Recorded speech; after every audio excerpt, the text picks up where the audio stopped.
সবচেয়ে বড় অভিযোগটি এরকম ভাবে এসেছে যে সাদিক কায়েম একসময় ছাত্রলীগের রাজনীতি করতো, সেইখান থেকে সাদিক কায়েম আবার ছাত্র শিবিরের ঢাকা বিশ্ববিদ্যালয়ের সভাপতি হয়েছে এবং জুলাই আন্দোলনে সাদিক কায়েম ব্যক্তি নামে নেতৃত্ব দিয়েছে, কিন্তু যখন আন্দোলন সফল হলো তখন দেখা গেল যে তিনি ঘোষণা দিলেন ফেসবুকে যে আমি ঢাকা বিশ্ববিদ্যালয়ের ছাত্র শিবিরের সভাপতি। এটা সবার ভেতরে ধরেন সাংবাদিকরা, অন্য মানুষ, প্রতিক্রিয়াটা মারাত্মক ছিল। এই যে গুপ্ত রাজনীতি বা সুপ্ত রাজনীতি, এইটাকে আপনি কিভাবে দেখেন? আচ্ছা দেখেন, এখানে এক নম্বর বিষয় হচ্ছে আমি কোনো ছাত্রলীগের পোস্টে কখনো ছিলাম না। আমি অলরেডি পরিষ্কার করেছি, প্রথম বর্ষে একজন শিক্ষার্থী ঢাকা বিশ্ববিদ্যালয়ে যারা পড়াশোনা করেছে এবং বিভিন্ন ক্যাম্পাসে যারা ছিল আমরা জানি, যারা গ্রাম থেকে ছেলেপেলেরা যখন হলে আসে তাদেরকে জোরপূর্বক প্রোগ্রামগুলোতে নিয়ে যাওয়া হয়েছে এবং সেগুলো আমার কয়েকটা যে ছবিগুলো সেগুলো হচ্ছে প্রথম বর্ষের ছবি। কিছুদিন থেকে আমি হল থেকে চলে আসি, এর পরবর্তীতে আবার কয়েকটা ছবি, এবং সেগুলো নিয়ে আজকে আমাদের বন্ধুবান্ধব যারা ছাত্র সংগঠন আছে তারা বিভিন্ন ক্রমাগত প্রপাগান্ডা চালাচ্ছে। এবং এর পরবর্তীতে আমি ছাত্রলীগের কোনো সুযোগ নিচ্ছি অথবা ছাত্রলীগের হয়ে আমি কথা বলছি এরকম কোনো ডকুমেন্টস কেউ দেখাতে পারবে না। এটা সম্পূর্ণ আমার বিরুদ্ধে একটা প্রপাগান্ডা। এবং এই জুলাই আন্দোলনের শুরু থেকে শেষ পর্যন্ত এবং এর আগেও ক্যাম্পাসে যত ধরনের অ্যাক্টিভিজম হয়েছে, যতজন অ্যাক্টিভিস্ট ছিল সবাইকে বিভিন্ন ধরনের সাপোর্ট দেওয়া, তাদের সাথে কোঅর্ডিনেশন করা, এবং ক্যাম্পাসে যখন কোনো নিপীড়ন হয় সেই নিপীড়নের যারা নিপীড়নের শিকার হয়েছে তাদেরকে সহযোগিতা করা এবং সেগুলো গণমাধ্যমে নিয়ে আসা এবং সেটাকে মেইন স্ট্রিম করে সেই কাজগুলোর জন্য এবং তাদের সেফটি ইনশিওর করে সেগুলোর জন্য আমরা শুরু থেকে কাজ করে এসেছি। এবং এখন আমাদের এই বিষয়টা বুঝতে হবে, ইসলামী ছাত্র শিবিরের উপর যে জুলুম হয়েছে, নির্যাতন হয়েছে, সেটা ইতিহাসে আর কারো উপর হয়নি। গত 16 বছরে ইসলামী ছাত্র শিবিরের সকল অফিসকে বন্ধ করে দেওয়া হয়েছে। ইসলামী ছাত্র শিবিরের কাউকে যদি তার ভাইয়ের বিয়ে, বোনের বিয়ে, তার পারিবারিক কোনো প্রোগ্রামে পাওয়া গেছে, ওইখান থেকে নিয়ে তাকে জঙ্গি মামলায় তাকে আসামি করা হয়েছে। ইসলামী ছাত্র শিবির আমাদের কোরআনের বই, হাদিসের বই, আমাদের রেগুলার যে পাঠ্য বইগুলো আছে সেগুলোকে ধরে নিয়ে জঙ্গি বই হিসাবে সাব্যস্ত করা হয়েছে। আমাদের শিবিরের যারা আছে তাদের যদি ফেসবুক অ্যাক্টিভিটি অথবা তাদের কাউকে কোনো জায়গায় পাওয়া গেলে তাকে বিশ্বজিতের মতো তাদেরকে হত্যা করার জন্য চেষ্টা করা হয়েছে, দিনের পর দিন রিমান্ড দেওয়া হয়েছে। ইসলামী ছাত্র শিবিরের আমাদের কেন্দ্রীয় সভাপতি, সাবেক কেন্দ্রীয় সভাপতি দেলাওয়ার হোসেন ভাইকে লাগাতার 57 দিন ওনাকে রিমান্ড দেওয়া হয়েছে। ডক্টর শফিক ইসলাম মাসুদ ভাইকে দিনের পর দিন তো ওনাকে রিমান্ড দেওয়া হয়েছে। আমাদের সাবেক কেন্দ্রীয় সভাপতি সিরাজুল ইসলামকে বুয়েটে আবরার ফাহাদের মতো করে ওনাকে হত্যা করার জন্য চেষ্টা করা হয়েছিল। পরবর্তীতে ওনাকে ওইখান থেকে নিয়ে হাসপাতালে নেয় এবং ওনাকে মামলা দেওয়া হয়েছে।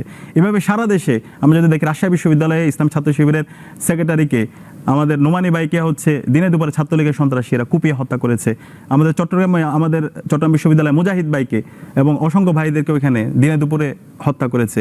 আমাদের ঢাকা বিশ্ববিদ্যালয়ের মহসিন হলে রাকিব ভাই, ওনাকে যখন শিবির সংশ্লিষ্টতা পাওয়া গেছে ওনাকে নির্মমভাবে নির্যাতন করা হয়েছে। নির্যাতন করার পর 4 তলা থেকে তাকে ফেলে দেওয়া হয়েছে।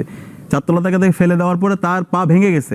উনি হামাগুড়ি দিয়ে যখন রেজিস্টার বিল্ডিংয়ের সামনে এসেছে ওইখানে তাকে আবার নির্মমভাবে নির্যাতন করা হয়েছে। উনি যখন পানি চেয়েছিল ছাত্রলীগের সন্ত্রাসীদের কাছে তখন ওনাকে প্রস্তাব দেওয়া হয়েছে। এইভাবে অসংখ্য আমরা নির্যাতন নিপীড়নের ঘটনাগুলো জানি। আমরা বাধ্য হয়ে আমরা পাবলিকলি ঘোষণা দিয়ে সে পরিস্থিতি ছিল না। কিন্তু আমার প্রশ্ন হচ্ছে, ওই সময় ইসলামী ছাত্র শিবিরের উপর যে জুলুম হয়েছে, নির্যাতন হয়েছে, নিষ্পেষণ হয়েছে, একজন মানুষকে যে মেরে ফেলা হয়েছে, সেটাকে তো আমরা আজকের সমাজের যারা বুদ্ধিজীবী তাদেরকে আমরা সেলিব্রেট করতে দেখেছি। কেউ তো প্রতিবাদ করে নাই। শিবির কি, সেই কি মানুষ না? তার কি কোনো অধিকার নাই? একজন মানুষের যে মৌলিক অধিকার থাকার কথা, একজন মানুষকে যেভাবে নির্মম নির্যাতন করা হচ্ছে, মেরে ফেলা হচ্ছে প্রকাশ্যে, এবং এটাকে আপনারা সাধুবাদ জানাচ্ছেন, সেলিব্রেট করছেন, এটা কেমন মানবতা? এটা কেমন মানবাধিকার? এটা তো আপনাদের লজ্জা হওয়া দরকার না। এটা ওই পরিস্থিতির কারণে আমরা বাধ্য হয়ে এই ক্যাম্পাসগুলোতে আমরা পাবলিকলি ঘোষণা দিয়ে কাজ করতে পারি না। কিন্তু আমরা সবসময় শিক্ষার্থীদের সাথে ছিলাম। কিন্তু আমরা এমন একটি পরিকল্পনা করছিলাম, যারা এই সমাজে আমাদেরকে বিমানবীকরণ করছে, আমাদের ভাইদেরকে জুলুম করছে এবং পুরো শিক্ষার্থীদের উপর নির্মম নির্যাতন করছে, তাদের আমরা শেষ দেখে ছাড়বো। এবং সেটা আমরা জুলাই বিপ্লবে সেটা আমরা প্রমাণ করেছি। আরেকটা বিষয় যেটা পরিচয় গোপনের কথা বলা হচ্ছে, এই আন্দোলনে যারা ছিল, সেটা নাহিদ, আসিফ, মাহফুজ থেকে শুরু করে যারা ছিল সবাই আমাদের পরিচয় জানতো। 17 সাল থেকে আমি যে শিবির করি সেই সবাই জানতো। এবং শিবিরের আমি ঢাকা বিশ্ববিদ্যালয়ে 24 সালে সভাপতি, সেটা জেনে তারা আমার কাছে আসছে। 5 জন আমাকে প্রথমে মাহফুজ, নাহিদ, আসিফেরা ফোন দিয়েছে, কি করা যায়। আমরা যেভাবে ডিরেকশন দিয়েছি এবং সেই কোঅর্ডিনেশনের মাধ্যমে কাজগুলো হয়েছে। তারা ব্যক্তি সাদিকের কাছে আসে না, শিবিরের ঢাকা বিশ্ববিদ্যালয়ের সভাপতি হিসাবে আমার কাছে আসছে। এবং এটা আপনাকে বলে রাখি, যখন এই ছাত্র অধিকার পরিষদ হলো, পরবর্তীতে ছাত্র অধিকার পরিষদের বিলুপ্তি, এরপর যখন ক্যাম্পাসে কিছু নাই, ছাত্র শক্তি গঠন করে, এই গঠন প্রক্রিয়ার সাথে আমরা সরাসরি যুক্ত ছিলাম এবং এটা নিয়ে দফা আমাদের মিটিং হয়েছে।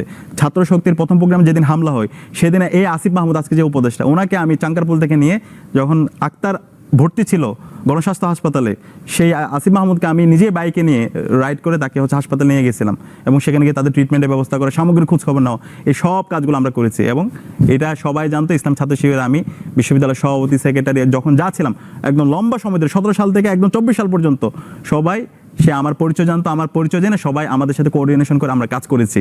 সুতরাং এখানে পরিচয় গোপন লোকন করার কিছু নাই। ওই সময়ে আমাদের বাধ্য হয়ে পাবলিকলি ঘোষণা দিয়ে আমাদের কাজ করার সেই অবস্থাটা ছিল না, যে কারণে আমাদের শিক্ষার্থীদের ছাত্র সংসদে আমরা দাবির সাথে ছিলাম, কিন্তু ঘোষণা দিয়ে সেই অবস্থাটা ছিল না, কারণ আমাদেরকে মেরে ফেলা বৈধ ছিল।